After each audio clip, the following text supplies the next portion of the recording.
We continue our work in the UCMC. I'd like to invite Colonel Lysenko, the Ministry of Defense of Ukraine spokesperson on NATO-related issues, the information on the events that took place in the ATO area on trainings.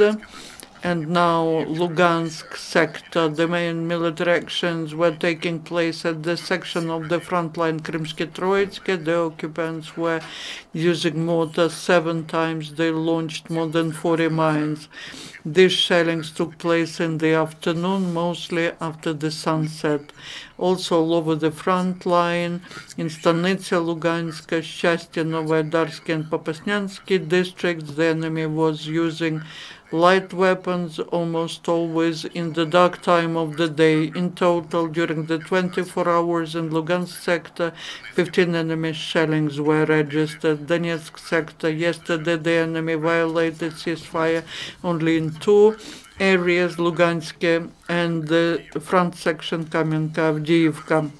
The enemy several times was using mortars with the same intensity as in Lugansk sector. At the same time, the occupants were very active, mostly in the light time of the day. At the same time, in the evening, the intensity of shellings went up, and that forced Ukrainian troops to respond. In total, during the 24 hours in Lugansk sector, in Donetsk sector, there were 11 enemy shellings. Mariupolsky sector, yesterday the enemy was active only in the south. First of all, I mean the front section Chermalik-Shirokino. During the mortar shellings, the occupants launched at Ukrainian positions more than 20 mines, mostly in the direction of Shirokino. Ukrainian troops were responding. It is not quiet at each of our strongholds, but most of the shellings were registered in Vodina and Shirokino. Also in settlement Mykolaiivka-Volnovasky district, the enemy was using mortars. In total, during the last 24 hours in Mariupolsky direction, there were 21 enemy shellings registered. During the 24 hours in the result of military actions, there were no Ukrainian servicemen killed, 6 were wounded. This happened in Donetsk sector during the shellings by the enemy. In Donetsk area, the servicemen of the Security Service of Ukraine discovered the hiding places with fire launchers and ammunition.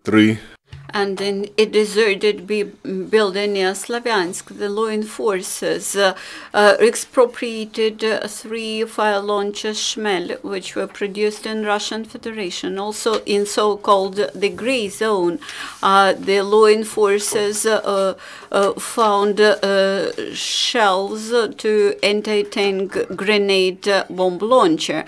And in result of research, it was found that this piece of weaponry was produced by Russian enterprise Basalt in 1999. Recently, the Slavyansk district court in Donetsk region liberated from responsibility 2 more participants of the SBU program. You are awaited at home. 2 men joined in 2014 to the militants. They carried service at checkpoints and did some other serving work, but later they recognized that it was a criminal activity and decided to make use of the SBU program.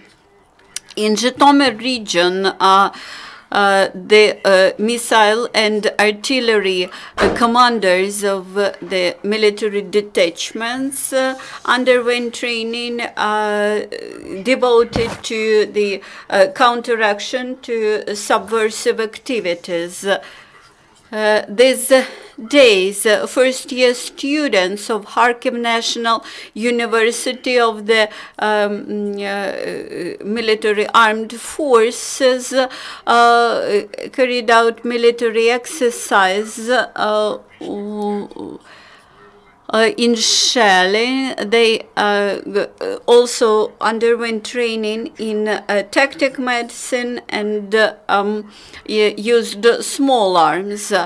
Also in Olginka village in Volnovakha district in Donetsk region, which recently suffered from shellings, from the militant shellings, the National Guard's servicemen provided assistance, particularly foodstuff, to local families.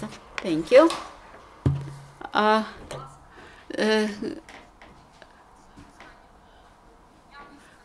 These days in separatist and Russian mass media disseminate information that that Ukrainian troops left frontline positions in Vasilievka, in the Kuchaev district. Whether you can confirm this information, if Ukrainian troops never stepped back from the frontline positions, maybe you would comment about about this information. When Ukrainian troops change positions along the contact line, this is the result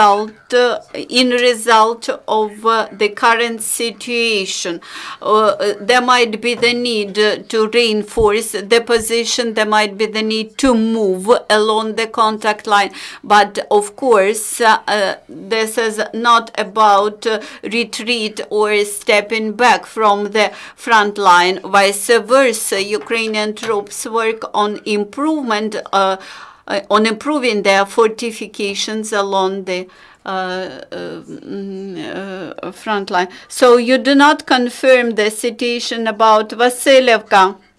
I cannot explain why that information appeared and why it will continue to appear. The militants experience very heavy losses, a big number of casualties during the last period of time, and they try to organize some assault activities, some attacks, but unfortunately they do not have enough forces to do this, and a lot of members of the military groups make applications to quit from military service, and that's why the Russian occupational command tries to raise the military spirit, and they tell stories that they repelled Ukrainians from their positions, that there was successful attacks, etc. Since there are no further questions, thank you very much.